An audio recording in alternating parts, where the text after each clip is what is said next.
कोई नहीं, we manage that, just a minute. तो हमने पढ़ लिया था लास्ट टाइम में कॉज एंड इफेक्ट, तो हम पढ़ चुके थे। अब हम कंटीजेंट देख लेते हैं और आगे की चीज़ें देख लेते हैं। तो ये कोई छोटी मोटी टेक्निकल, उनसे दिक्कत से हम नहीं डरेंगे, चलते रहेंगे। ठीक है, तो बात करते हैं कंटीजेंट। कंटीजेंट का मतलब सिर्फ इतना है कि जो प्रिंसिपल है जब भी अप्लाई होते हैं जब कोई चेंजिंग रिक्वायरमेंट आई, और इन्हें डायरेक्ट बिल्कुल सेम अप्लाई करना जरूरी नहीं है, इनमें आप कोई बदलाव करना चाहें तो कर सकते हैं। तो ये थे हमारे, क्या बोलते हैं, अपना नेचर था प्रिंसिपल ऑफ मैनेजमेंट का। इसका दोबारा से एक बार मैं आपको बता देता हूँ। यूपी में फ्लेक्सिबल है काउंटिंग किसकी, कॉज एंड इफेक्टिव की। यू से माने यूनिवर्सल एप्लीकेबल, पी से माने based for fame by practice and experience, M माने मेनली बिहेवियरल। फ्लेक्सिबल, खुद फ्लेक्सिबल इसमें आ चुका है स्मॉल है तो इसका कोई इम्पैक्ट नहीं, तो बस मैंने ऐड करने के लिए बना दिया। काउंटिंग से है कंटिजेंट, और कॉज एंड इफेक्ट तो अपने आप बता रहा है, बस एक जनरल गाइडेंस आपको अलग से याद करना पड़ेगा। चलिए अब देखते हैं सिग्निफिकेंस। सिग्निफिकेंस का मैंने शॉर्ट ट्रिक बनाया है, पोयम ऑफ एसएम। इजी है, कहानी एसएम की। एसएम मतलब साइंटिफिक मैनेजमेंट, कहानी साइंटिफिक मैनेजमेंट। अब मैनेजमेंट के प्रिंसिपल पढ़ रहे हैं तो उसमें आगे जाके साइंटिफिक मैनेजमेंट प्रिंसिपल भी पढ़ेंगे आप, हम उसके टेलर बाबा के। तो इसलिए जो इसका सिग्निफिकेंस है, जो जरूरत है वो भी है। इसका मैंने शॉर्ट ट्रिक बना दी, पोयम ऑफ एसएम, एसएम की कहानी। पी माने providing manager with useful insight into reality, providing management with useful insight into reality. यानी कि ये जो प्रिंसिपल है ये प्रोवाइड करते हैं मैनेजमेंट को इंसाइट इनटू रियलिटी, यानी कि ये प्रिंसिपल मैनेजर को जो रियलिटी है ना, जो मतलब एक्चुअल रियलिटी है उसके उसकी झलक दिखाते हैं। यानी कि जो मैनेजमेंट अपने एक मन मन में जी रहा था, मैनेजमेंट अपने ख्यालों में जी रहा था, भी उसे ख्यालों से उठा के ये प्रिंसिपल उसको सच्चाई दिखाते हैं दुनिया की। ये आप मानिए कि जो मैनेजर ख्यालों में जी रहा था, अपनी खुद की प्लानिंग कर रहा था, उसे सच्चाई दिखाने का काम भी कहीं ना कहीं, उसे आईना दिखाने का काम भी कहीं ना कहीं ये मैनेजमेंट प्रिंसिपल करते हैं। ये प्रोवाइड करते हैं मैनेजर को यूजफुल इंसाइट इनटू रियलिटी, यानी कि वो रियलिटी की झलक दिखा देते हैं। ये प्रिंसिपल किसे झलक दिखाते हैं, मैनेजर्स को। तो पी माने providing management useful insight into reality. O से क्या है, optimum utilisation of resource and effective administration. भाई देखो, आप इकोनॉमिक्स में पढ़ते हो कि रिसोर्स हमारे लिमिटेड है और बांट हमारी अनलिमिटेड है। इकोनॉमिक्स में पढ़ा होगा, नहीं पढ़ा तो बता रहा हूँ कि जो रिसोर्स हैं वो हमारे कुछ एक लिमिटेड है, लेकिन जो हमारी वांट इच्छाएं हैं वो तो अनलिमिटेड। आज हमारी इच्छा कोई चीज़ है, कल को हमारी इच्छा बढ़ती रहेगी। आज हमारे मान लीजिए आज हमारे पास बाइक है, कल को हम चाह रहे हैं कार लें, फिर कार है तो कब सोच रहे हैं ओडी लें, बीएमडब्ल्यू लें, हेलीकॉप्टर लें, ये लें, जेट प्लेन लें, ऐसा करके बढ़ती रहेंगी। ये कभी खत्म नहीं होगी। जितना आप एक अपनी एक डिमांड को पूरा करोगे, आपकी अगली डिमांड अपने आप आ जाएगी। तो क्योंकि हमारी वांट अनलिमिटेड है लेकिन हमारे पास रिसोर्स लिमिटेड है, तो इसलिए हम अपने ऑप्टिमम यूटिलाइजेशन, ऑप्टिमम मान लें बेस्ट बैलेंस, मतलब बैलेंस बना के चलना चाहिए अपनी डिमांड में और अपने रिसोर्स में। अपनी डिमांड और अपने रिसोर्स में जब हम बैलेंस बना के चलते हैं तो उसे कहते हैं वो ऑप्टिमम यूटिलाइजेशन ऑफ रिसोर्सेज। तो ओ से आ गया ऑप्टिमम। ए देखो स्मॉल है तो ए स्मॉल होने का मतलब ए से कोई मतलब नहीं, वो वैसे ही हमने ऐड करा है। एम से क्या है, मीटिंग चेंजिंग इन्वायरमेंट रिक्वायरमेंट। जैसे जैसे इन्वायरमेंट बदल रहा है उसकी रिक्वायरमेंट को भी चेंज मीट करने का काम कहीं ना कहीं कुछ प्रिंसिपल कर पाते हैं। एक्जैक्टली सारे नहीं कर पाएंगे, लेकिन ना कुछ प्रिंसिपल जो चेंजिंग इन्वायरमेंट की रिक्वायरमेंट है उसको मीट कर पाते हैं। उसके बाद ऑफ ऑफ ओ तो छोटा है तो इसका इंपॉर्टेंट वो नहीं है। एफ बड़ा है तो एफ से क्या आ गया, फुलफिलिंग सोशल रिस्पॉन्सिबिलिटी, कि आपको जो मैनेजमेंट जो है उसे ये भी बताएगा, प्रिंसिपल ये भी बताते हैं कि आपका कुछ अपने समाज के प्रति, जो जिस समाज से आप रिसोर्स ले रहे हो, जिस समाज के आप संसाधनों का इस्तेमाल कर रहे हो, उस समाज के प्रति भी आपकी कोई जिम्मेदारियां हैं और उन जिम्मेदारियों को आपको पूरा करना चाहिए। आपकी भी रिस्पॉन्सिबिलिटी है कि आप उन जो आपको जो जिम्मेदारी मिल रही है आप उनका पालन करें। तो ये भी कहीं ना कहीं मैनेजमेंट ही बताता है। तो फुलफिल ऑफ सोशल रिस्पॉन्सिबिलिटी हो गया। ऑफ हो, अब आगे बचा एस एम। एस माने साइंटिफिक डिसीजन। साइंटिफिक डिसीजन किसके अंदर आता है, जो उसने दी अपनी, किसने दी, फेयल की, जो उसके टेलर की जो साइंटिफिक टेक्नोलॉजी, उसके उससे कहीं ना कहीं इस चीज को आप रिलेट कर देना। और अगला एम जो बचा वो है maintaining training education and research, कि ट्रेनिंग एजुकेशन और रिसर्च को बढ़ावा देता है। ये किसकी ट्रेनिंग है, किसकी एजुकेशन होगी, मैनेजमेंट की बात होगी। कभी एक बात बताओ कि मशीन की ट्रेनिंग हो सकती है, नहीं, वो तो खुद ही ऑलरेडी ट्रेन बनते हैं। जब मशीन बनती है वो खुद ही ट्रेन होती है, उसके अंदर खुद ही सॉफ्टवेयर इंजर्ट होते हैं, उसके अंदर खुद ही वे चीज इंजर्ट होते हैं जिससे वो काम कर रहे हैं परफेक्टली। लेकिन इंसान अपने एक्सपीरियंस से परफेक्ट बनता है, ठीक है ना, अपने प्रैक्टिस से। प्रैक्टिस में ना मैन परफेक्ट, आपने सुना भी होगा। फिर इंसान अपनी प्रैक्टिस से परफेक्ट बनता है, तो ये इंसान के बारे में बता रहा है कि इंसान को कैसे परफेक्ट बनेंगे अपने प्रैक्टिस और अपनी ट्रेनिंग से। तो वो भी कहीं ना कहीं मैनेजमेंट ही बताता है। सबसे पहले providing major insight into reality, मैंने मैनेजमेंट को नींद से जगाएंगे, उससे कहेंगे देख रियलिटी के अंदर आ, रियलिटी में ऐसी चीजें हैं जो ये रियलिटी में भी चीज नहीं है जो तुम अपने ख्यालों में बना पका रहे हो, ख्याली पुलाव पका रहे हो। Management principle help the managers in better understanding of prevailing business situation. कि भाई ये प्रिंसिपल कहते हैं बगुआ, मैनेजमेंट नींद से जागो, उठो, ये देखो जो चल रहा है आजकल आपके बिजनेस इन्वायरमेंट में क्या चल रहा है, उसको देखो, आंखें खोलो अपनी। तो ये कहेगा कौन? ये प्रिंसिपल जगाने का काम करते हैं हम सोए हुए मैनेजर्स को। सोए हुए मैनेजर्स को जगाने का काम कौन करता है? मैनेजमेंट के प्रिंसिपल करते हैं। ये मैनेजमेंट के प्रिंसिपल ही हैं जो मैनेजर को बताते हैं कि देखो कुछ समाज के प्रति तुम्हारी जिम्मेदारियां हैं, या ये चेंजिंग इन्वायरमेंट को तुम्हें ऑब्जर्व करते रहना चाहिए, आपको ये चीज करनी चाहिए। सोए हुए मैनेजर को जगाने का काम करते हैं ये managing principles. Optimum utilisation of resource मैं बता चुका। इच्छाएं तो हमारी कभी पूरी होती नहीं। आज हमारे पास जो चीज़ है, जो चीज़ नहीं है हम उसकी इच्छा है। जब आपने आपके पास फ़ोन नहीं था, यानी 8 9th क्लास में हमारे ना मेरे पास था ना आपके पास, किसी के पास हमारे पास फ़ोन नहीं था। हमें कितना लगता था यार एक बार फ़ोन मिल जाए भाई, उसको कितना मस्त रखें। जब नई बार नया फ़ोन लिया शुरू में, कितना उसको अपने पास बिल्कुल कलेजे से लगा के रखते थे ना, ये नया फ़ोन रोज साफ करते थे। 10 दिन 20 दिन हमने करा, 1 महीना करा। 1 महीने बाद आज हम कहीं बैठते हैं, फ़ोन कहीं रहता है। तो जो नई चीज़ होती है उसकी उसकी टुवर्ड्स हमें अट्रैक्टिवनेस होती है, उसके टुवर्ड्स हमें अट्रैक्शन होता है। इसी वजह से हमारी जो बांट है वो कभी पूरी नहीं हो पाती। हमारी इच्छाएं कभी पूरी नहीं हो पाती। हमारी इच्छा जैसे हमारे पास एक चीज़ आएगी फिर हमारी इच्छा और बढ़ जाएगी। जैसे हमारे पास फ़ोन आया, फिर हमारा आया कि नहीं नहीं यार, इससे अच्छी क्वालिटी का, अच्छे कैमरा क्वालिटी का, अच्छे फीचर्स वाला फ़ोन लो। उसके बाद और अच्छे लो, अब बोले सैमसंग का बढ़िया वाला लो, S24, जहाँ से चांद की इमेज खींच के दे ऐसा लो। फिर उसके बाद कहेंगे नहीं नहीं एप्पल में लो, फिर और कुछ कहेंगे। तो इसलिए अब ये कंपनी भी तो हमारी इस चीज़ का, कंपनी को पता है कि जो कंज्यूमर है उसकी वांट कभी पूरी नहीं होनी, मतलब उसकी इच्छाएं कभी पूरी नहीं होती। वो नई नई चीजों को देख के अट्रैक्ट होता है, ये उसे पता है। किसे? कंपनी को। इसलिए तो वो नए नए फोन में नए नए फीचर लाती रहती है। भाई अब कहेगी नया कैमरा अच्छी क्वालिटी का, तो आपके मन में आएगा नहीं नहीं यार, फोन तो मेरा बढ़िया है, बस कैमरा क्वालिटी थोड़ी और घर बढ़ जाती तो मजा ही आ जाता, चलो इसे इसे बेचो, नया फोन लो। तो ये कंपनी आपके इमोशन से खेल रही है भाई। कंपनी को पता है कि हमारे कंज्यूमर की डिमांड कभी पूरी नहीं होनी। इसलिए अगर हम अपनी चीज़ों में बदलाव करते रहें, चीज़ें अट्रैक्टिव बनाते रहें, तो हमारे कंज्यूमर हमारे पास खिंच के आते रहेंगे, नए नए प्रोडक्ट हमसे खरीदते रहेंगे। इसलिए वे अपने आप को इवैल्यूएट करते हैं। उन्हें पता है कि इस बंदे की वांट कभी पूरी नहीं होनी। बहरहाल अपने टॉपिक पे आते हैं। तो क्योंकि हमारी वांट कभी पूरी नहीं होनी, लेकिन हमारे पास कैपिटल, हमारे पास पैसा तो लिमिटेड है। इसलिए अब हमें डिसाइड करना पड़ता है कि हम क्या यूटिलाइज करें, क्या यूटिलाइज करें। समझिए एग्जाम्पल के तौर पे, आपके पास है 10,000 रुपए। 10,000 रुपए हैं आपके पास, ठीक। इससे 10,000 से आपके पास दो ऑप्शन है।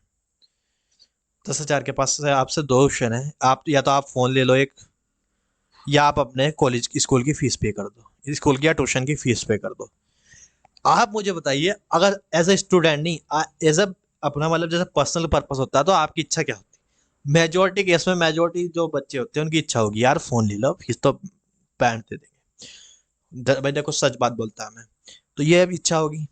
लेकिन पेरेंट्स की इच्छा क्या होगी? पेरेंट्स की इच्छा होगी कि नहीं नहीं यार, फोन तो बाद में ही दिवा देंगे, क्या बोलते हैं अपना, पहले इसकी फीस देना जरूरी है। लेकिन आप उस चीज़ से सहमत नहीं होंगे। आप सोचेंगे नहीं नहीं यार, पहले फ़ोन मिल जाता तो इंस्टाग्राम चलाते, ट्विटर चलाते, अपना यूट्यूब यूज़ करते। हर एक बंदे की अलग अलग इच्छाएं होती है। पेरेंट्स की इच्छा अलग है, आपकी इच्छा अलग है। लेकिन दोनों बंदों के पास, यानी कि आपके पास भी और आपके पेरेंट्स के पास भी रिसोर्स लिमिटेड है। एक फिक्स अमाउंट तक रिसोर्स होते हैं हमारे पास, किसी भी टाइम किसी के पास भी अनलिमिटेड रिसोर्स नहीं। अंबानी जी के पास भी नहीं। अंबानी जी चाहेगी 100 जेट खरीदे, 100 एयरप्लेन खरीदे, तो उनको भी सोचना पड़ेगा कि यार 100 खरीदने के लिए बहुत पैसा लगेगा, क्या हमारे पास नहीं कैपिटल है। जितना बड़ा बंदा उसकी उतनी बड़ी ख्वाहिश है। बहरहाल हमारे पास 10,000 रुपए है यार, हम उनका दो इस्तेमाल कर सकते हैं, पढ़ाई की फीस देने के लिए या फ़ोन लेने के लिए। आप क्या चाहोगे as a student? As a student ऐसा, मतलब as a young young age के बंदे होने के कारण आप ये चाहोगे कि फ़ोन लिया जाए। लेकिन जो पेरेंट्स होते हैं वो आपके फ्यूचर का ज़्यादा सोचते हैं, अच्छे से सोचते हैं। वे चाहेंगे कि ये फ़ी पे कर दी जाए, जिससे इसको स्कूल में कोई या कॉलेज में दिक्कत ना आए, रोके ना पेपर देने से या पढ़ने से। तो इसलिए दोनों की डिमांड अलग अलग है, लेकिन रिसोर्सेज तो लिमिटेड है। तो यही कह रहा है। तो इसलिए ऑप्टिमम, और इसका ऑप्टिमम इस्तेमाल क्या है कि पहले फीस ही दी जाए। इसका ऑप्टिमम यूज़ है कि पहले फीस ही दी जाए। फ़ोन तो कुछ टाइम बाद भी लिया जा सकता है। तो ऑप्टिमम यूज़ क्या हुआ कि पहले फीस दी जाए। यही कहा गया है कि ऐसे ही मैनेजमेंट को भी डिसाइड करना पड़ता है। उसके पास भी कंडीशन आती है कि पैसे उसके पास लिमिटेड रहेंगे, लेकिन उसको भी आएगा कि ये प्रपोजल एक्सेप्ट, प्रपोजल ये वो वाला नहीं जो आप सोच रहे हो। प्रपोजल माने प्रोजेक्ट। दो प्रोजेक्ट आते हैं। जैसे मान लीजिए दो तरीके की मशीन है। एक तरीके की मशीन है जो आपको कुछ रिटर्न दे रही है, एक तरीके की मशीन है जो आपको एक समझिए, एक तरीके की मशीन है जो आपको 100 रुपए कमा के दे रही है, और एक तरीके की मशीन है जो आपको 80 रुपए कमा के देगी। लेकिन इसे खरीदने में आपको 120 रुपए 120 क्या होता है भाई, रहने दो। एक जस्ट मिनट, इसको खरीदने के लिए आपको लगेंगे, एक एक मशीन तो आपको 100 रुपए का, जाओ यार दोबारा से रेस करके बनाते हैं। दो मशीन है आपके पास, मतलब मैनेजर हो आप सोचो आप किसी कंपनी के मैनेजर हो। ये आपके पास मशीन 1 एंड ये आपके पास मशीन 2। आपके पास जो कैपिटल पड़ी है, यानी कि पास आपके पास जो पैसा पड़ा है, आपके पास पड़ा है टोटल 12,000 रुपए। 12,000 रुपए आपके पास पड़े हैं। ये मशीन आएगी 10,000 रुपए की, और ये आएगी 8,000 रुपए की। तो जब ये 10,000 की आएगी, ये 8,000 की आएगी, ये आपको कमा के देगी 100 रुपए पर पीस, और ये आपको कमा के दे रही है 80 रुपए पर पीस। आप ये मान के चलो, ये आपका प्रॉफिट है, ये आपकी कॉस्ट है, और ये आपका प्रॉफिट। ठीक।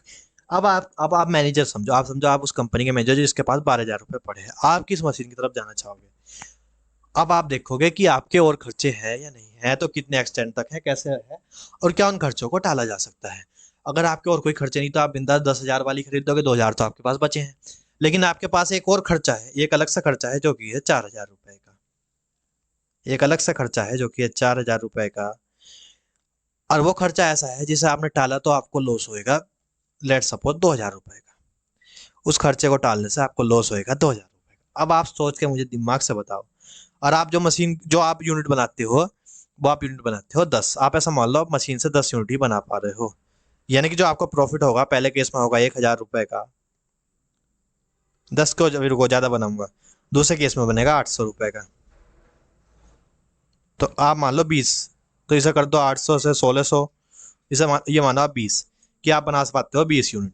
ठीक है ना, उस मशीन से आप 20 यूनिट बना पाते हो। जस्ट अ मिनट,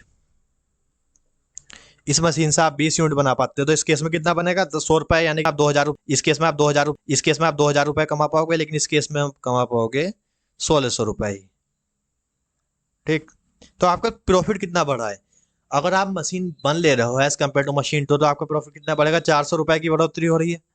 अब आप मुझे बताओ दिमाग से सोच के, आप 2,000 का लॉस कर लोगे अपने 400 रुपए कमाने के लिए? बताओ ना। अरे यार, ये कॉमन सेंस है, बिजनेस बिजनेस का कुछ ये सब थ्योरी तो आपको मजबूरी में पढ़नी पड़ रही है। ये बताओ, आपके पास 12,000 रुपए थे आपके मैनेजमेंट के पास, आप उस कंपनी के मैनेजर हो, आपके पास दो मशीन, आपको मशीन खरीदनी तो पड़ेगी, चाहे आप मशीन पहली खरीदो तो या दूसरी मशीन खरीदो।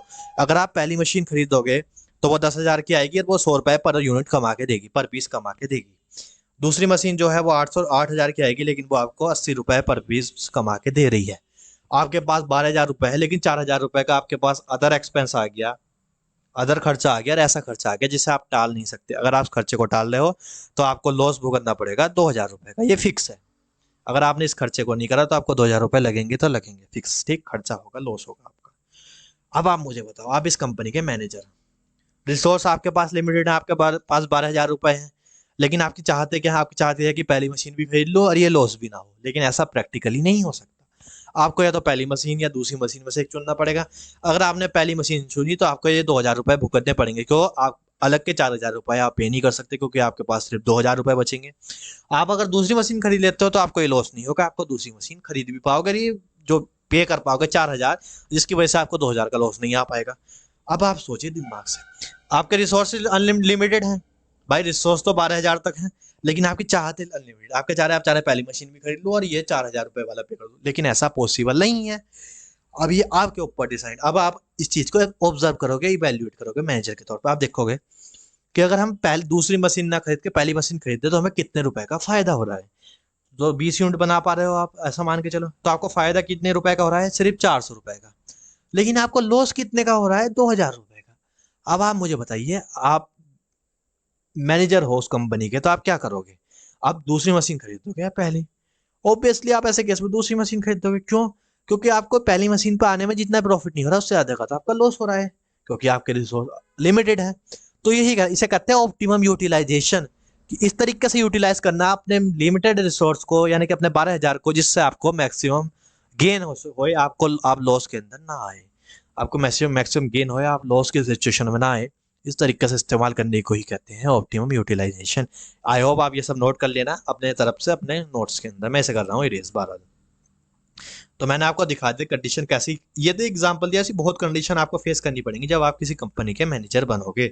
आपको हर केस में ये वैल्यूएट करना पड़ेगा कि मेरा फायदा कहाँ है, मेरा मस मीन्स कंपनी का फायदा किस केस में रहेगा, या कंपनी को किस केस में कम घाटा होगा, कम लॉस होगा, आपको उस हिसाब से डिसीजन लेना पड़ता है। एक मैंने आपको शुरू के चैप्टर में दिया था नोकिया कंपनी का एग्जाम्पल, कि अगर नोकिया कंपनी मैनेजमेंट प्रिंसिपल को समझती और जाग जाती टाइम पे, और अपना क्या बोलते हैं इस क्या बोलते हैं कीपैड स्क्रीन को छोड़कर टच स्क्रीन के अंदर आ जाती, टच फोन के अंदर, एंड्रॉयड फोन के एंड्रॉयड वर्जन के अंदर आ जाती, तो आज नोकिया कंपनी कहीं से कहीं होती, एक बड़े लेवल पे होती। लेकिन नोकिया कंपनी ने इस चीज़ को तवज्जो नहीं दी, इंपॉर्टेंस नहीं दी, इसलिए आज उसका प्रॉफिट मार्जिन या उसका मार्केट शेयर बहुत कम लेवल पर, न्यूनतम स्तर पर आ चुका है।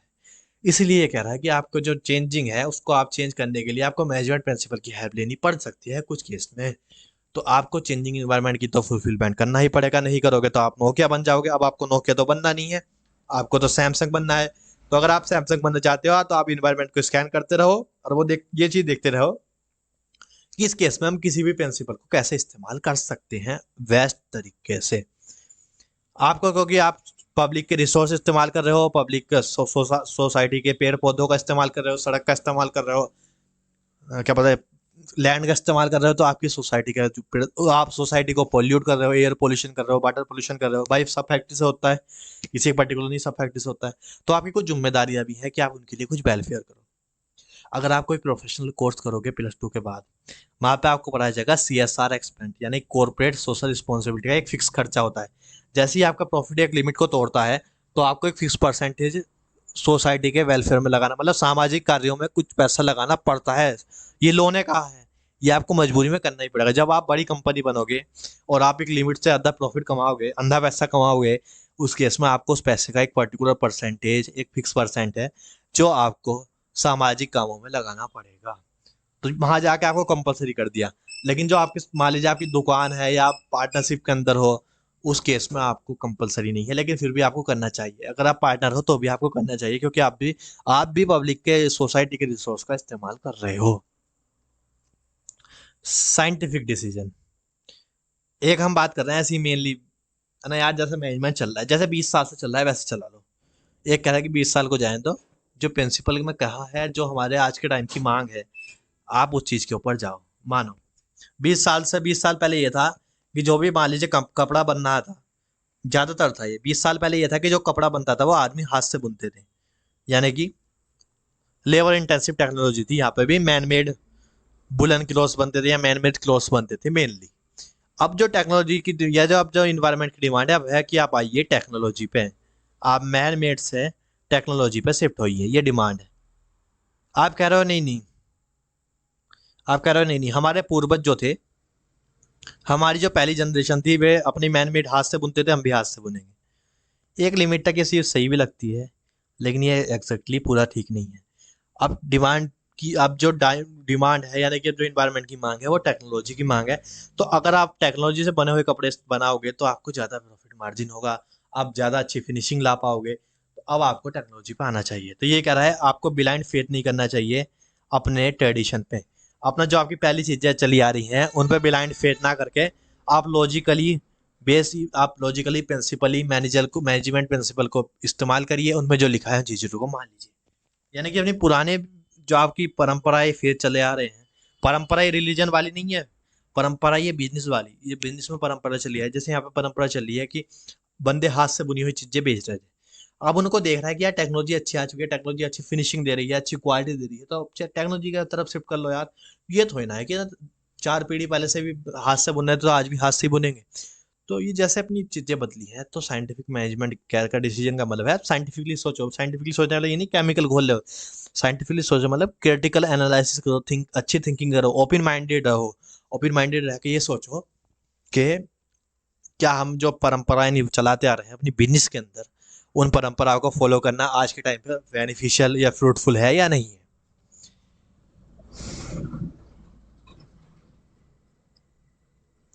मैनेजमेंट को अच्छी ट्रेनिंग दोगे तो वो अच्छे तरीके से इफेक्टिव होगा। अब मान लो आप अपना B.Com करके गए, आपने M.Com करके, अगर आपको ट्रेनिंग दी, आपको मशीन पर बैठा दें, तो आप मशीन चला पाओगे? चला भी दो, लेकिन उतने अच्छे से तो नहीं चला पाओगे जितने अच्छे से एक ऐसा बंदा चला पाएगा जिसे उसे प्रॉपर 2-4 महीने की ट्रेनिंग दी गई है उस मशीन को चलाने की। आप अपना बीकॉम एमकॉम करके जा रहे हो, आप किसी मशीन पर अपना हाथ रख रहे हो, कह रहे हो इस मशीन को आज से मैं चलाऊंगा। आप चला भी पाओगे तो उतने अच्छे तरीके से नहीं चला पाओगे जितने अच्छे तरीके से वो बंदा चला सकेगा जिस बंदे ने उस मशीन पर पहले प्रैक्टिस करी है, प्रैक्टिस करके उस मशीन को चलाना सीखा है। इसीलिए कहा गया है, क्योंकि आप उतने एक्सपर्ट नहीं हो, आपको ट्रेनिंग नहीं मिली। तो अगर आप ट्रेन नहीं हो तो आप उतने इफेक्टिवली काम नहीं कर पाओगे। तो इसलिए कहा गया कि ट्रेनिंग और एजुकेशन देना मैनेजमेंट को भी एक कंपलसरी इंपॉर्टेंस बन जाता है, सिग्निफिकेंस बन जाता है। सिग्निफिकेंस की हमने क्या चीजें पढ़ी, पोयम ऑफ एसएम। तो ये याद रखना, इसको प्रैक्टिस करना, दिन में 2-3 बार सुबह दोपहर शाम याद करना, सब चीज हो जाएगा। अगर अब बात करते हैं अपने फेयोल बाबा के 14 प्रिंसिपल, इसके बाद आज के क्वेश्चन करेंगे एंड आज की क्लास वाइंडिंग अप करेंगे, कल आगे टेलर एंड उसके बचे हुए क्वेश्चन। क्या बोलते हैं, फेयोल बाबा जो थे इन्होंने हमें 14 प्रिंसिपल दिए। मैंने 14 एक साथ लिख दी, क्यों लिखे, क्योंकि आपको ये पढ़ने पड़ेंगे, बार बार याद करने पड़ेंगे, इसलिए मैंने स्टार्टिंग में ले ली। इनके बारे में मैंने आपको बाद में बताया है क्या क्या चीजें होती हैं। तो स्टार्ट करते हैं। सबसे पहला है ऑथो वो डिवीजन ऑफ वर्क। समझो, आप हो, आप भी कॉम करोगे या जो भी मतलब मैनेजमेंट की साइड का कोर्स करोगे, कुछ भी कोर्स करोगे, उस कोर्स करने के बाद आपको एक एक्सपर्टीज मिलेगी कि आप एक फील्ड के काम एक्सपर्ट बन सकते हो। क्या एक डॉक्टर इंजीनियर का काम कर सकता है? क्या एक इंजीनियर डॉक्टर का काम कर सकता है? क्या एक डॉक्टर इंजीनियर सीए का काम कर सकता है? सीए माने चार्टर्ड अकाउंटेंट का काम ऑडिट कर सकते हैं डॉक्टर इंजीनियर, अकाउंट चेक कर सकते हैं डॉक्टर इंजीनियर, कॉस्ट निकाल सकते हैं डॉक्टर, टैक्स एडवाइस दे सकते हैं? नहीं दे सकते ना। क्या कोई एक सीए प्रिस्क्रिप्शन दे सकता है दवाई होगा कि आपको ये चीज होगी तो आप ये दवाई नहीं कर सकते? क्योंकि एक बंदा सब चीज में एक्सपर्ट नहीं है। इसलिए वर्क के अकॉर्डिंग हमको डिवाइड करना पड़ेगा अलग अलग बंदों में। जैसा काम है उसे उस बंदे की रिक्वायरमेंट के, उस काम की रिक्वायरमेंट के हिसाब से उस काम को अलग अलग बंदों में बांटना पड़ेगा। थिंकिंग है, लॉजिकल बात है यार। जो डॉक्टर का काम होगा वो हम इंजीनियर को नहीं दे सकते, डॉक्टर को देंगे। जो इंजीनियर का काम होगा वो इंजीनियर को देंगे। जो C S C S C M का या लॉयर का काम होगा वो लॉयर को देंगे। तो जैसा आपका आपकी एक्सपर्टीज, आपको उस बेस पर काम दिया जाएगा। तो डिवीजन ऑफ वर्क कहीं ना कहीं इसी सिद्धांत के बारे में बात कर रहा है कि जैसा आपका एक्सपर्टीज है या जिस काम को करने में आप ठीक हो, आपको उन्हीं उनकी आपको आपकी स्पेशलिटीज के बेस पे आपको काम डिवाइड करना चाहिए। देखिए, work are divided among the individuals based on the specialisation. Specialisation किसकी? उन बंदों की। बात भी है यार, लॉजिकल चीज है यार। फिर सोचो, एक डॉक्टर के पास आप जा रहे हो और डॉक्टर से कह रहे हो डॉक्टर साहब ये मेरा अकाउंट है, आप चेक करके बताना सही है या नहीं। या आप डॉक्टर साहब से कह रहे हो डॉक्टर साहब आप हमें टैक्स एडवाइस दो जिससे हमारा टैक्स कम आए। या फिर आप डॉक्टर साहब से कह रहे हो कि डॉक्टर साहब आप हमारे कॉस्ट निकाल के दो इस प्रोडक्ट की। कैसा फनी लगेगा ना। डॉक्टर साहब भगाएंगे, पीट पीट के भगाएंगे, नहीं भगाएंगे। या आप किसी सीए के पास जा रहे हो, सीए के पास कह रहे हो सर मुझे बहुत 4 दिन से बहुत नजला बुखार है, आप मुझे दवाई दो प्लीज, मेरा बीपी चेक करो। वो अलग ही बीपी चेक कर देगा आपका। तो ये लॉजिकल चीज है कि जैसा बंदा वैसा काम। तो वही कह रहा है पहला प्रिंसिपल फ्योल बाबा का। फ्योल बाबा ने भी ये चीज ऑब्जर्व करी। फ्योल बाबा ने कहा देखो जैसा बंदा होगा आप उसे वैसा ही काम देना। आप डॉक्टर को डॉक्टर के लेवल के काम देना, इंजीनियर को इंजीनियर वाले काम देना, सीए को सीए वाले काम देना, लॉयर को लॉयर वाले काम देना। अब आप किसी डॉक्टर को कोर्ट में भेज दो तो वो क्या बोलेगा, पैरासीटामोल। वो कहेगा माई लॉर्ड ये केस पैरासीटामोल के अंदर आता है। कैसा अजीब लगेगा ना यार, मतलब सोच भी नहीं सकते। तो वही चीज कह रहा है, क्योंकि डिवीजन ऑफ वर्क करना जरूरी है, क्योंकि एक बंदा हर चीज में एक्सपर्ट नहीं होता। तो जो बंदे की एक्सपर्टीज है, जो बंदे की स्पेशलिटी है, उसके बेस पर उसे काम दो। अगला है अथॉरिटी एंड रिस्पॉन्सिबिलिटी। एक बंदे की अथॉरिटी होनी चाहिए कुछ किसी काम के लिए बट, और दूसरे बंदे की रिस्पॉन्सिबिलिटी होनी चाहिए। कैसे, समझिए। आपके जब आप स्कूल में जा रहे हो, आप स्कूल में गए, लेट्स सपोज आपके है मैथ वाले टीचर। हमारे टाइम पे तो बेसिक मैथ था, मतलब जो पीसीएम वाला मैथ था ना, मैंने उसी मैथ को लिया था +2 में। मैथ मुझे लेना था कंपलसरी, मेरा मन था मैथ लेने का।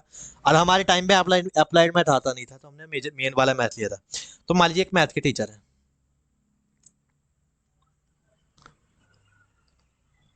अब ये मैं हूँ मुझे मैथ का प्रोजेक्ट बना के, मैथ का मुझे सर ने कहा था कि सर तुम डिफरेंशियल और इंटीग्रेशन पे एक प्रोजेक्ट बनाओ।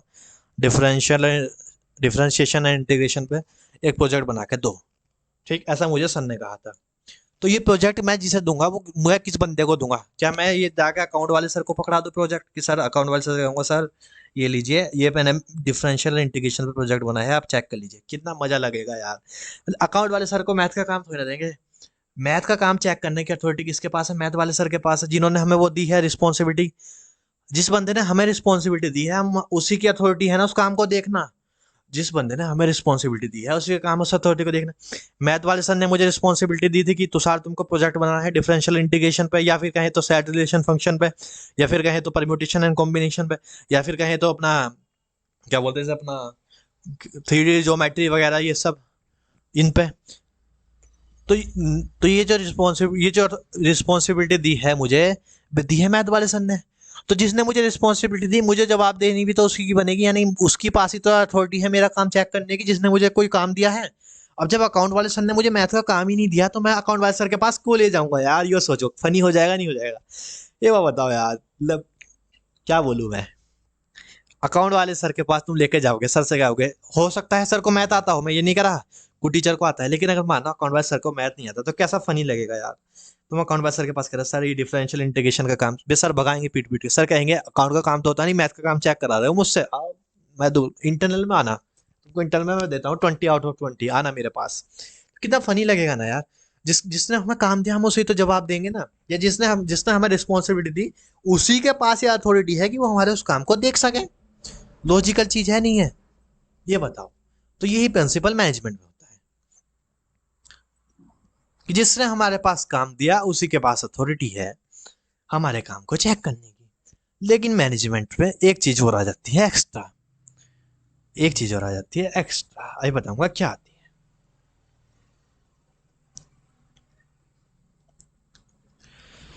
ये चीज आप समझ चुके। अब मैं आपको एक चीज और बताता हूँ। एक है मिडिल लेवल का बंदा, मिडिल लेवल ऑफ मैनेजमेंट का बंदा, मिडिल लेवल का बंदा है ये परचेज मैनेजर है।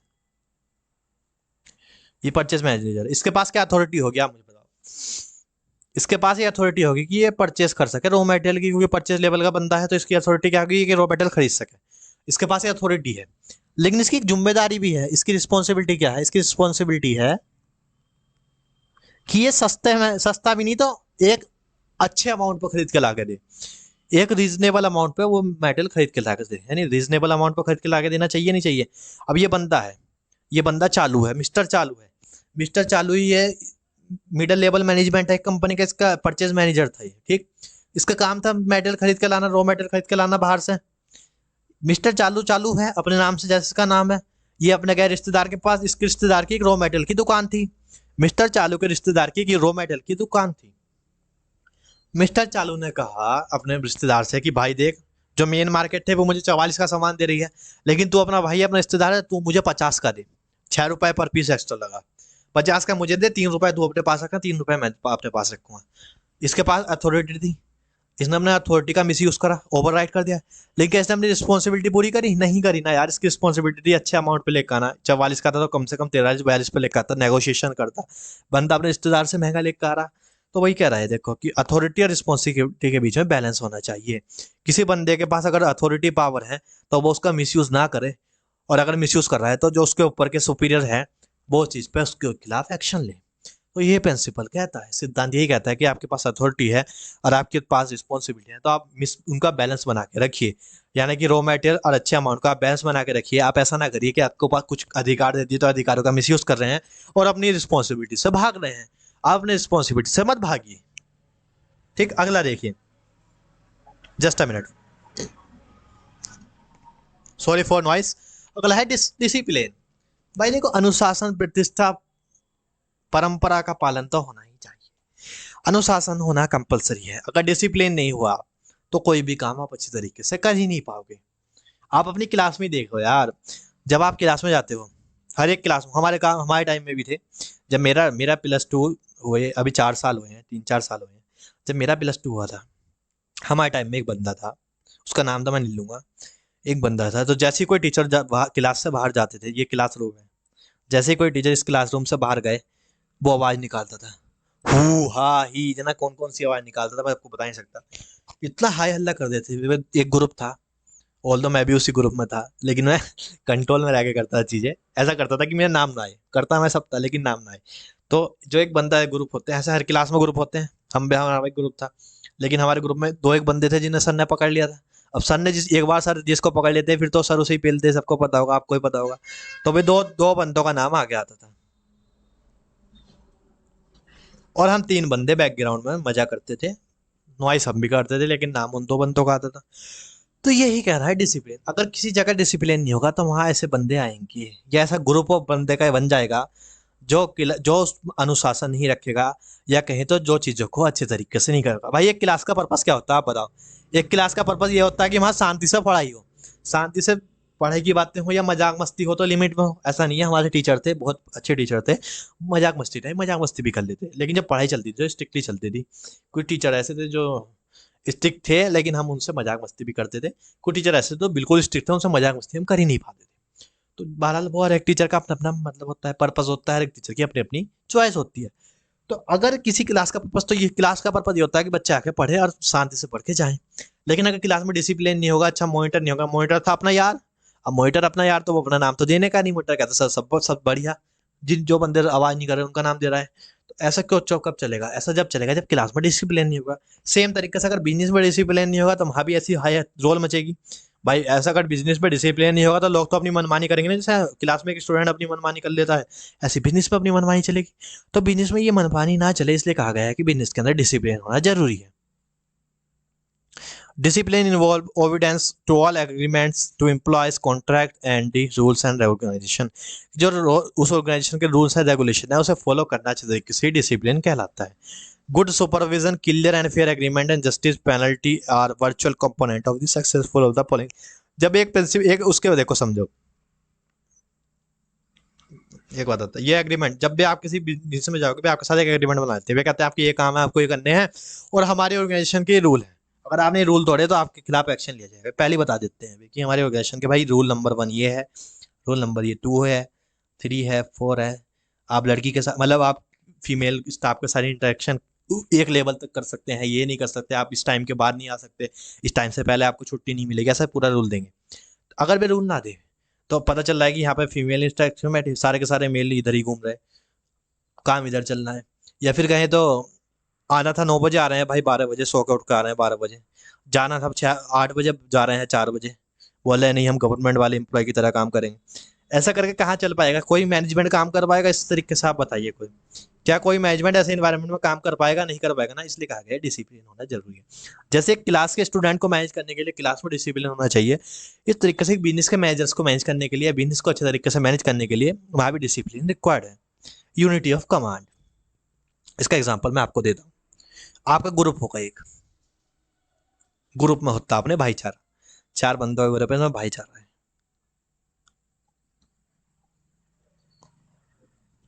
एक बंदा बोला है कि भाई देख आज तो अपने को ये करना है, अब भाई ने बोला करने का तो करने का। ये इसे कहते हैं यूनिटी ऑफ कमांड, कि भाई के दी हुई कमांड को फॉलो करना ही कहलाता है यूनिटी ऑफ कमांड। कि एक बंदे की दी हुई कमांड को उसके मानने वाले सभी बंदे कर रहे हैं फॉलो, यानी कि एक दोस्त की कही हुई बात को सारे दोस्त मान रहे हैं, इसे कहते हैं यूनिटी ऑफ कमांड। देखते हैं, देखना अभी जस्ट अ मिनट।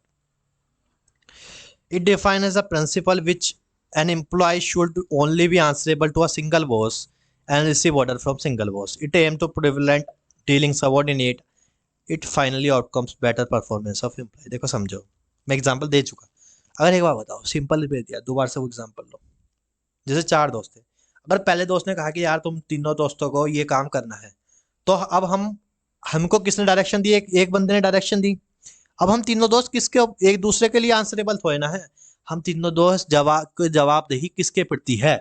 उस दोस्त के प्रति है ना जिसने हमें काम दिया। इस बंदे ने हमसे कहा कि यार देखो तुम दो तीनों को हमारे स्कूल में प्रोजेक्ट दिया, +2 में प्रोजेक्ट दिया है कि हमें एक सर्वे करना है, एक ऑर्गेनाइजेशन का हमें जाकर सर्वे करना है, ये प्रोजेक्ट दिया है। तो ना इस चौथे दोस्त ने कहा यार देखो तुम्हें पता है मैं तो खेल कूद वाला बंदा हूँ, स्पोर्ट वाला बंदा हूँ, मुझे ये काम समझ में नहीं आते, तुम तीनों का काम है, तुम तीनों क्वेश्चन आर तो पढ़ा होगा ना, क्वेश्चन आर तो पढ़ा होगा यार, अलग अलग सैम्पलिंग के मेथड होते हैं, उसके अंदर क्वेश्चन आर मेथड भी होता है। तो क्वेश्चन आर एक मेथड होता है सैम्पलिंग का।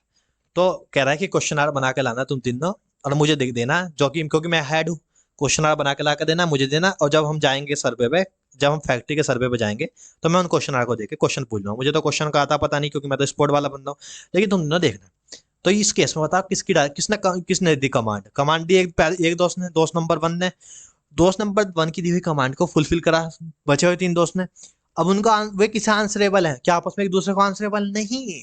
वे उसी बंदे को आंसरेबल है जिसने कमांड दी। ये चीज मैं पहले बता चुका। जिस बंदे ने कमांड उसके लिए आंसरेबल है, तो वे पहले दोस्त के लिए आंसरेबल है ना। वही चीज यहाँ करा है कि अगर ये समझो कि सिंगल बॉस यानी कि सिंगल दोस्त सिंगल बंदे से आया है हमें डायरेक्शन, एक डायरेक्शन जाइए एक सिंगल बंदे से, कमांड आई एक सिंगल बंदे से, उसका ऑर्डर था कि हमें क्वेश्चन आर बना के देना है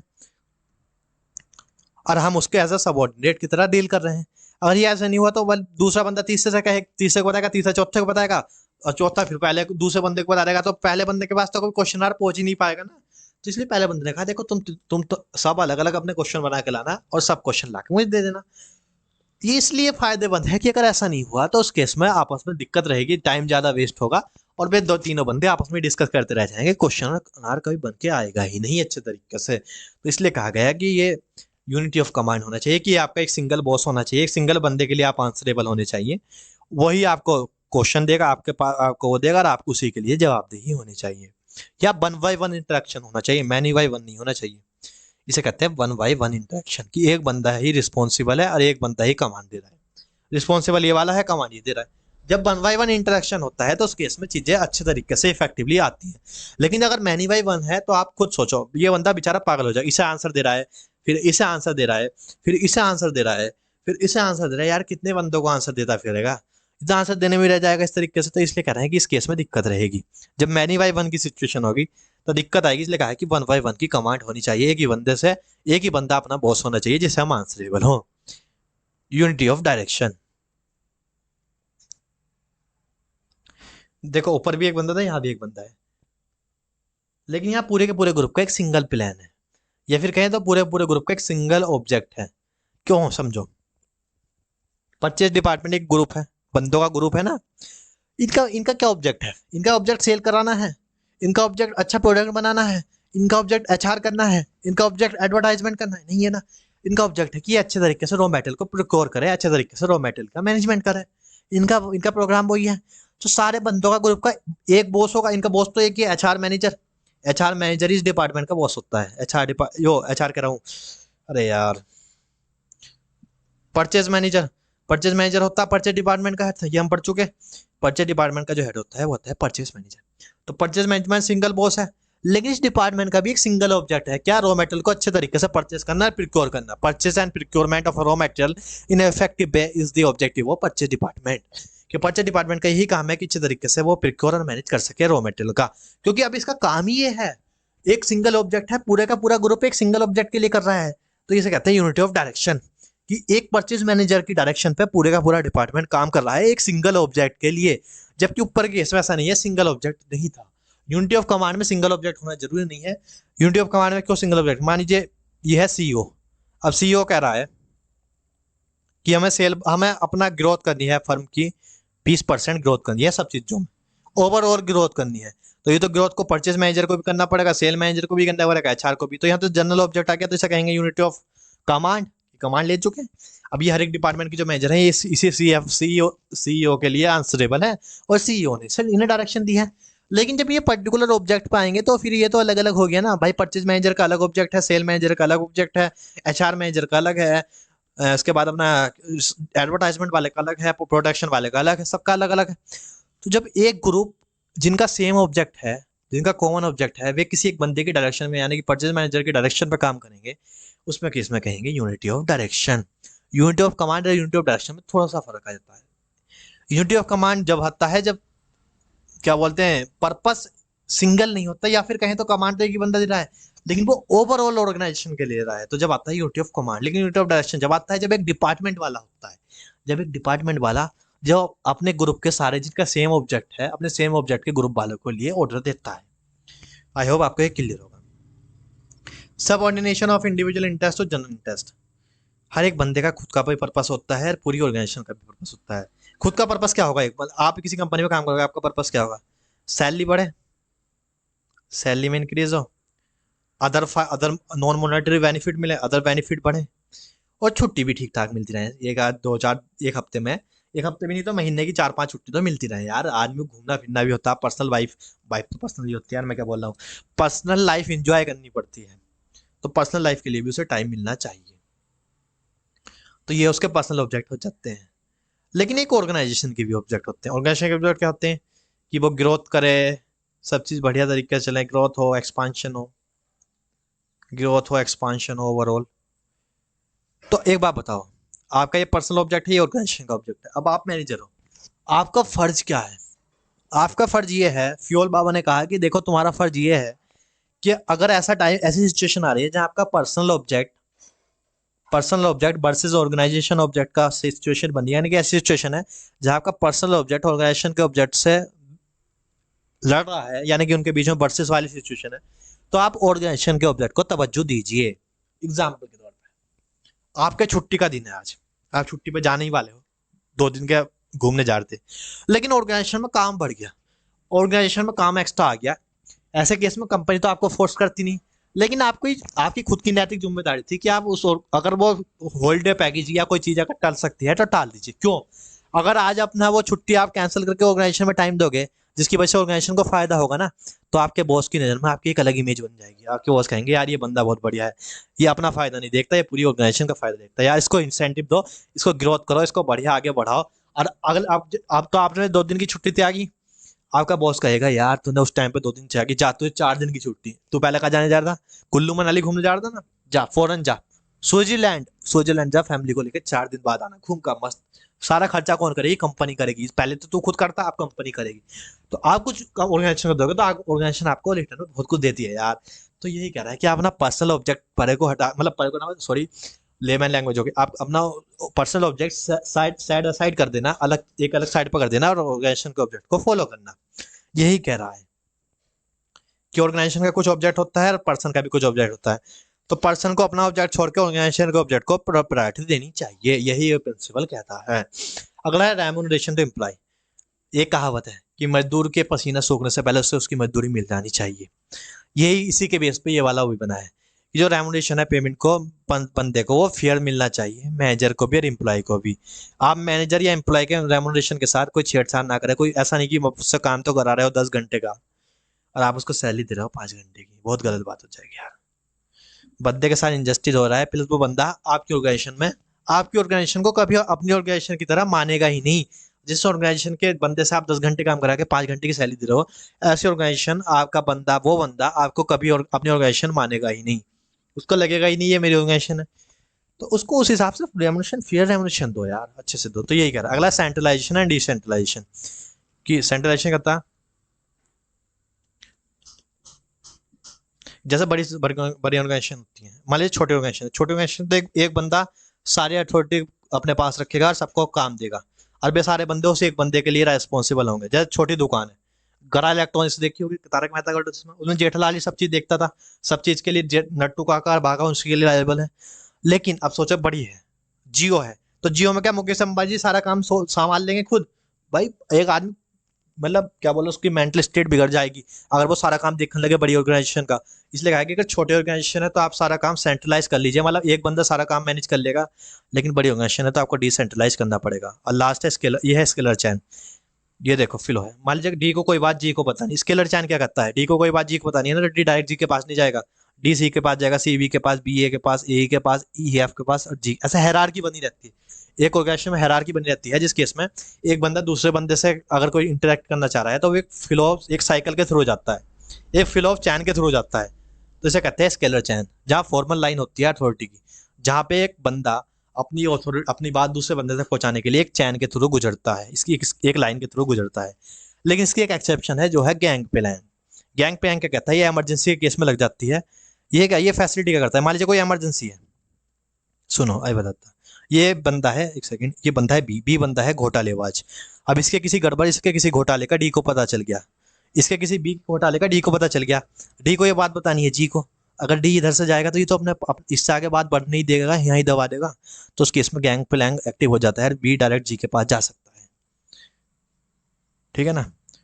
तो अगर कोई इमरजेंसी केस है जहाँ एक बंदे ने कोई फ्रॉड वगैरह कर दिया, तो उस केस में वाई लाइन तोड़ के डायरेक्ट कम्युनिकेशन हो सकता है। लेकिन वरना अदरवाइज ये गैंग प्लैंक एक्टिव नहीं रहता, एक चैन ही बनी रहती है ऑर्गेनाइजेशन में, एक इन्फॉर्मेशन फ्लो का एक हायरार्की रहती है। अगला है ऑर्डर। हर चीज, हर पर्सन एक जगह ऑर्गेनाइज होना चाहिए। मान लीजिए यहाँ एम्प्लॉय को आप यहाँ बैठा रहे हो, यहाँ फैक्ट्री है और रॉ मेटेरियल रख रखा है आपने इतनी दूर। बंदा पहले यहाँ से आ रहा है, रॉ मेटेरियल लेके जा रहा है, फिर जा रहा है, तो क्या प्रोडक्शन कर लेगा भाई? बहुत टाइम वेस्ट होगा नहीं? तो इसलिए कहा जहाँ बंदा है मशीन है, रॉ मेटल भी उसके धोरे ही ला के रखिए, जिससे बंदा यहाँ से रॉ मेटल उठाए, यहाँ मशीन में डाले, यहाँ से प्रोडक्शन करे, फिर डाले, फिर प्रोडक्शन, फिर डाले, फिर प्रोडक्शन।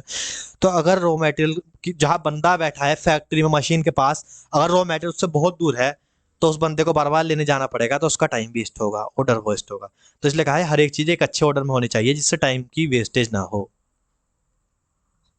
ऑर्गेनाइज होनी चाहिए वेल, ताकि सही टाइम पे सही जगह होनी चाहिए मौजूद। अगर वो दूर होगी तो उस केस में ऑर्गेनाइजेशन का टाइम वेस्ट होगा और प्रोडक्शन गिरेगा। प्रोडक्शन को बचाना है तो जहाँ मशीन और बंदा है, जहाँ मशीन और लेबर है, उसके धोरे ही मटेरियल रख लीजिए, जिससे उसको लाने। एक बार बताओ, यहाँ मटेरियल रखा है और यहाँ मटेरियल रखा है, किस केस में ज़्यादा प्रोडक्शन होगा? सीधी सी बात है, यहाँ पे होगा। यहाँ पे जल्दी रॉ मटेरियल जाके मशीन में डल जाएगा, जल्दी प्रोडक्शन हो पाएगा, जबकि यहाँ पे प्रोडक्शन लेट होगा, क्योंकि बहुत बंदा यहाँ से मशीन में से पहले यहाँ से रॉ मटेरियल लाएगा, फिर मशीन में डालेगा, फिर दोबारा लेने जाएगा, फिर लगा लेने जाएगा, ले जाएगा, बेचारा रास्ते में ही टाइम काट देगा अपना। तो इसलिए कह रहा है कि अच्छे तरीके से ऑर्डर अच्छा होना चाहिए, हर एक बंदे का भी और हर एक रिसोर्स का भी, समानता। भाई बंदा काला है, गोरा है, लेडीज है, जेंट है, इसके बेस पे उसके साथ भेदभाव नहीं होना चाहिए। एक मैनेजर, एचआर मैनेजर लड़की है और एक एचआर मैनेजर लड़का है, तो जितनी सैलरी आप बॉयज़ को दे रहे हो, आपको उतनी सैलरी गर्ल्स को भी देनी चाहिए। वो गर्ल्स है, इसका मतलब ये नहीं कि आपको उसकी सैलरी के साथ गलत कर दें, उसको सैलरी कम दे, उसके साथ अनजस्टिस करें। तो किसी के साथ भी भेदभाव नहीं करेंगे आप उसके रंग, रूप या कास्ट के बेस पे। Last but not least, stability of personal. पता चल रहा है आप हर 10 दिन में बंदे को निकाल रहे हो, हर 10 दिन में आप एक अपने एम्प्लॉय को निकालोगे, तो उस केस में जो बिजनेस होगी उसके बच्चों एम्प्लॉय के मन में डर आ जाएगा। एम्प्लॉय सोचेंगे यार ये कंपनी तो निकाल रही है, फायर पे फायर कर रही है, कहीं अगला नंबर अपना लग जाए, यार काम ना करो यार। हर टाइम उसके मन में एक डर रहेगा, तो वो डर की जिंदगी जिएगा। और अगर आपका एम्प्लॉय डर की जिंदगी जिएगा तो वो अच्छे से काम नहीं कर पाएगा, उसके मन में डर रहेगा। तो ऐसी कंपनी जिनके जो स्टेबल नहीं रह पाते पर्सनली, यानी कि जिनके एम्प्लॉय का टर्नओवर ज़्यादा हो रहा है। एम्प्लॉय टर्नओवर मतलब एम्प्लॉय को जल्दी निकाल दिया जाता है, एम्प्लॉय को जल्दी से जल्दी एम्प्लॉय को निकाल दिया जा रहा है, यानी कि बहुत जल्दी एम्प्लॉय बदले जा रहे हैं जिस कंपनी के, उस कंपनी के एम्प्लॉय के केस में डर रहेगा, मन में डर रहेगा, और भी डर की जिंदगी जिएंगे, और भी डर की जिंदगी जिएंगे, तो आपके लिए अच्छा काम नहीं कर पाएंगे। तो ये हमने पढ़ लिए अपने फ्यूल बाबा की प्रिंसिपल भी। इसके बाद हमने क्वेश्चन आंसर देखेंगे। Till then bye bye, have a nice day. इसके बाद अभी आएगी हमारे क्वेश्चन आंसर की वीडियो। मैं तो आपके तीनों वीडियो एक साथ दूंगा, और कल को हम टेलर पढ़ेंगे, टेलर के क्वेश्चन करेंगे, और उसके बाद हम अगले चैप्टर की तरफ पढ़ेंगे। प्लीज़ आप लाइक कमेंट सब्सक्राइब करिए। आपने जो आपके पर्सनल दोस्तों ग्रुप होते हैं सब में शेयर करिए, दोस्तों से फॉलो कराइए यार। अब बताइए, मुझे मोटिवेशन नहीं मिलेगा तो मैं कैसे काम करूँगा?